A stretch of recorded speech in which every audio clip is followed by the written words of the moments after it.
Number 1. I live in quite a small, quiet town. Nothing too violent ever really happens. A few years back, though, a torso of a woman was found in the woods. The head is still missing to this day. They found out her identity, and that she was a prostitute. Her murderer was never caught, though. A few years later, I was out with a friend. It was late in the evening, like 10 or 11 p.m., and we were at a bus stop, smoking and drinking a beer. And some guy shows up, bumming a smoke and chatting us up. He was clearly drunk or on drugs. But that's not odd in itself around here, really. He was just talking about this and that, and then he brings up the subject of that woman's torso. He told us that he lived in the same house as the woman that was murdered, and that when he first heard about it, he thought it might have been his mother they found, for whatever reason. He keeps on ranting about how horrible this was, and he seemed so odd and confused, and creepy talking about it, nervously laughing as he tells us. I was a bit freaked out at that point, but didn't really think too much of it. But then he pulls out his phone, and shows us some video of what is a decapitated fox head, held in someone's hands. The guy goes completely mental, and tells us about how he likes fucked up shit like that. The video keeps playing, and it pans to the face of the one holding the fox head, and it's the guy we're talking to, his face painted with blood, and grinning like a maniac. In the video, he then starts humping the fox head, and while this is playing, he says that blood is a great lubricant. I never felt so disgusted and freaked out before, but I just didn't say anything, and pretended like nothing was out of the ordinary. I'm really shy and anxious to begin with, and I didn't know how to react to the whole situation. I just wanted to get out of it. The video clip ended after that, and me and my friend kept standing there for a while, awkwardly trying to mask how unsettling this whole encounter is, trying to make some small talk. Eventually, the guy just says how he has to be somewhere right now, thanks us for the smoke, and leaves. When we got home, me and my friend talked about the seriously odd encounter and the fucked up video. The fox head and the missing head of the woman is a really scary overlap, considering that he also talked so much about that case. I can't shake the feeling that this guy had something to do with it. I don't even want to think about it, and I wish I could erase the images of that video from my mind. Number 2. I grew up in one of the scariest places in the world. Central Florida. Ocala, to be exact. But this isn't a fucked up story about Florida, for once. I went to Vanguard High School, which is known for their IB program, and producing the likes of Dante Culpepper, and one of the founders of Facebook. My freshman year of high school, I sat behind this guy, named Jason, in science class, who appeared to be extremely dumb, lazy, and yet somehow he was also extremely popular. He would constantly try to cheat off my lab partner and I.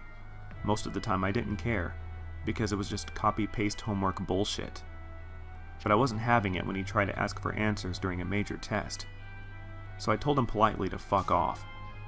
He kept begging for the answers, trying to use his charm, and when that didn't work, he turned a shade of red I had only seen in movies. He looked like he was going to stroke out.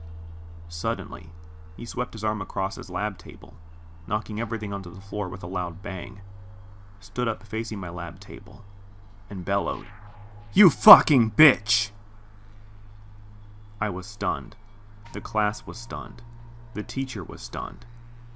The teacher told him to go to the office, and Jason grabbed his shit and walked out. He got sent to ISS for a day or two, and never spoke to me again.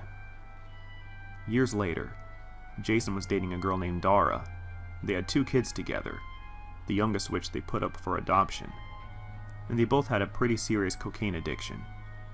Dara's family hated Jason because he was dealing, and they had both had the cops called on them for domestic shit.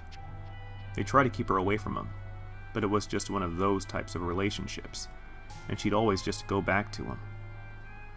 One day a father and son were out four-wheeling in a wooded area, and they came across a badly burned carcass. Not sure if it was an animal or a person, the father called the cops.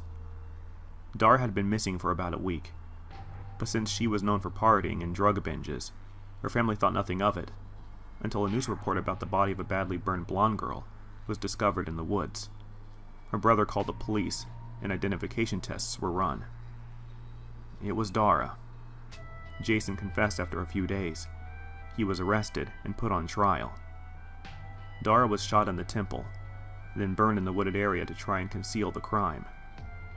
Jason's lawyer tried to use Dara's volatile behavior and the fact she had cocaine and alcohol in her system as a defense, and to show reasonable doubt that maybe Dara killed herself and Jason just burned the evidence. But it didn't work, and Jason was found guilty and sentenced to life with a 25-year minimum mandatory sentence.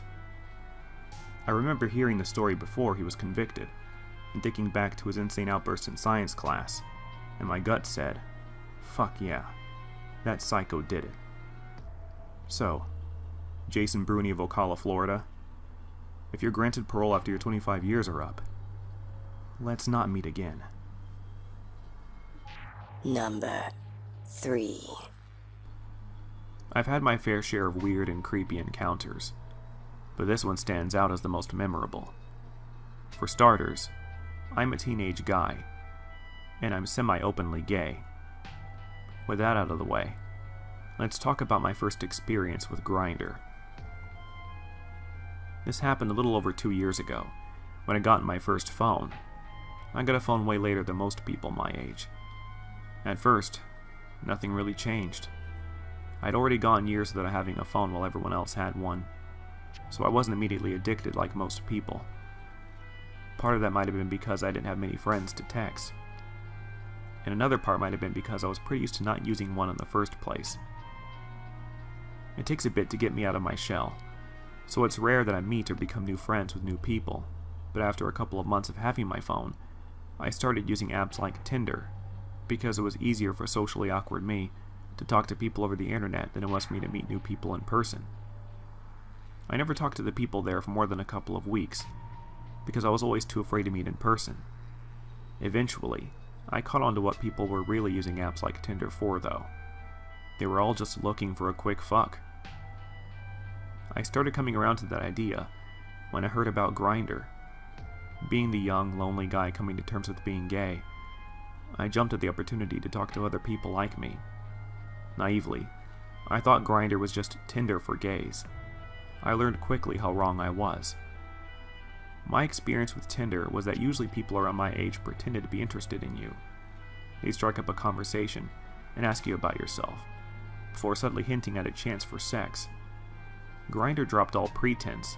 The dudes there knew what they wanted, and weren't shy about telling you. Not to mention, they were all much older. I'd always known people were going to be a few years older than me. I lied about my age to make the account, after all. Believe me, I now know how stupid that is. But it was rare that I'd find someone that wasn't 10 years older than me. So of course when I did find someone who was, and who didn't immediately ask to see my dick, or ask when I wanted to meet up to be their plaything, I was pleasantly surprised. His profile said his name was John, that he was only 18, and that he lived on the other side of town. So within reach, but far enough away that I felt safe. It didn't hurt that he was pretty cute, too. John and I started talking, and to me it seemed like something clicked. He was funny, we had similar interests, he never asked about sex, and whenever I was stressed or needed to vent about something, he listened and offered usually pretty sound advice. So of course after talking for over a month, I grew to trust him, and one night out of the blue, I decided he should know that I wasn't 18 like my profile said I was, if he and I were ever going to be a thing. Not that that was something we ever talked about. It was just a stupid hope of mine at the time. He took it well, and said that he suspected I was because how often I talked about school, but that he didn't mind at all seeing as he was only a couple of years older than me. After that it felt like we only grew closer. We talked every day, and I started to tell him more and more about myself, what I did most days, etc. So when I told him I was going to the mall with my friend Lynn to do Christmas shopping, it wasn't weird. Lynn and I went about our day at the mall and had a merry old time. Another side note, Lynn was one of the only people in the world at the time that knew I was gay, and maybe because of that I had a huge crush on him. Don't ask me how that makes sense. We eventually decided to get a bite to eat at the food court, and while we were eating I checked my phone, and more importantly, Grindr. When I looked at John's profile, it said he was only a few hundred feet away, which was weird, seeing as we'd always been a few miles apart. But I didn't think much of it because it was the mall after all. There were hundreds of people there. We had a brief conversation on the app that went something like this.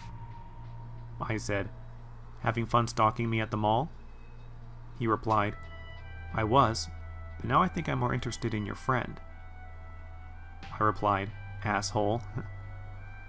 He replied, "Just kidding, you're the only one I have eyes for."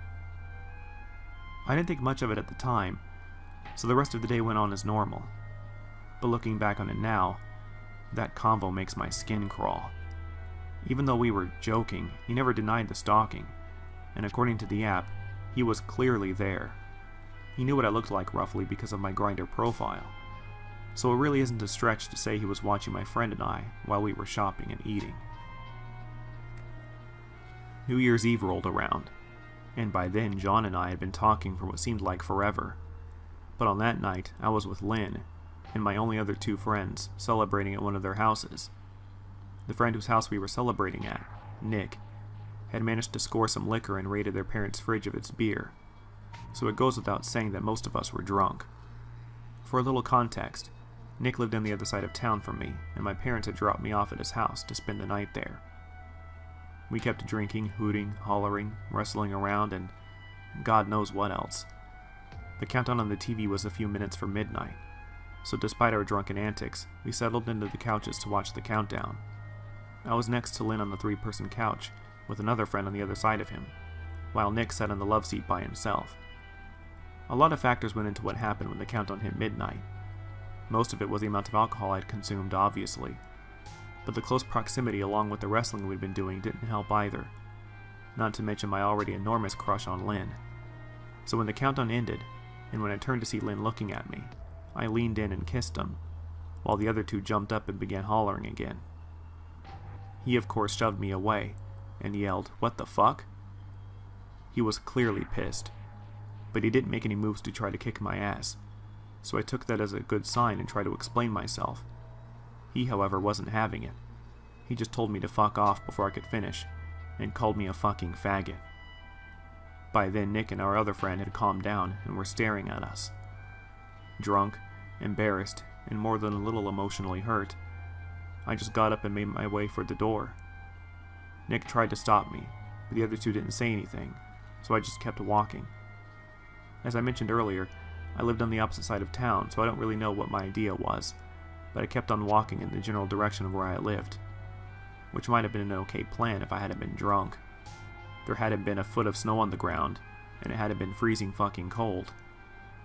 After walking for a few minutes, I decided to hide in a bus shelter at an intersection to warm up. While I was warming up, I got out my phone and looked at my messages on Grindr. Because I'd been too busy being drunk earlier, John and I hadn't really been talking, but I quickly started pouring my heart out to him and telling him that I was going to freeze to death outside. Dramatic, I know.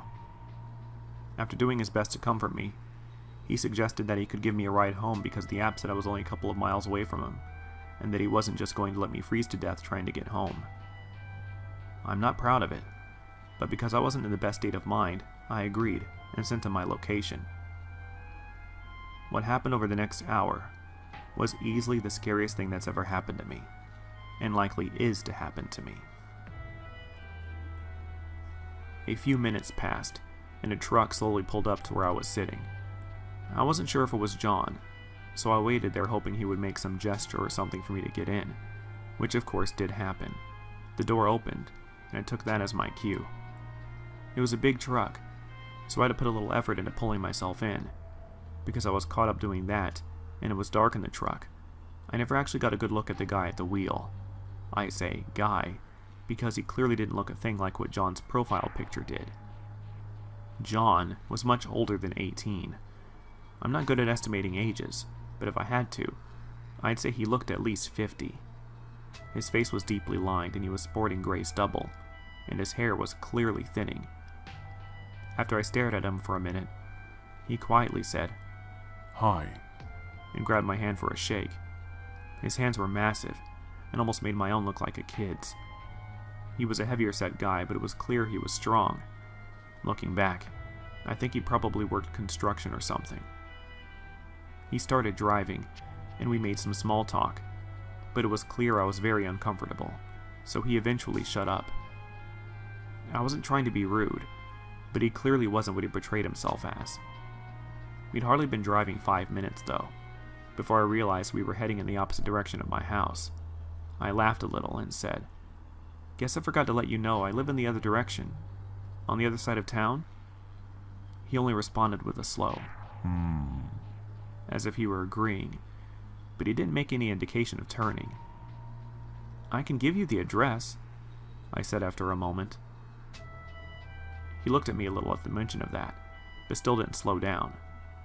If I had been worried before, I definitely was now. I started looking around to see what I recognized, and reached for my phone. But just as I was starting to get past the lock screen, he asked what the address was. I calmly told him that if he pulled over I could pull it up on my phone so we would have directions. He mumbled something, but did pull into the parking lot of a church that I recognized, and shut off the engine. I was pretty much shitting my pants, but I was able to open my phone. While I held my phone in one hand, my other crept slowly for the door handle. I wasn't going to stick in that car any longer, so while I pretended to fumble with my phone a bit more, I quickly tried to pull the handle, only to find the door was locked. Not a second later, I felt a huge smack on the side of my head that left my ears ringing and my head spinning even more than it was when I'd been drinking earlier. I was able to unlock the truck's door, but not before taking another hard smack to the head, and afterwards I stumbled and basically fell out of the truck, dropping my phone in the process. After probably taking far too much time orientating myself, picking up my phone to find a completely shattered screen and trying to stand up, I started wobbling away. I heard John yelling, but I didn't know what he was saying.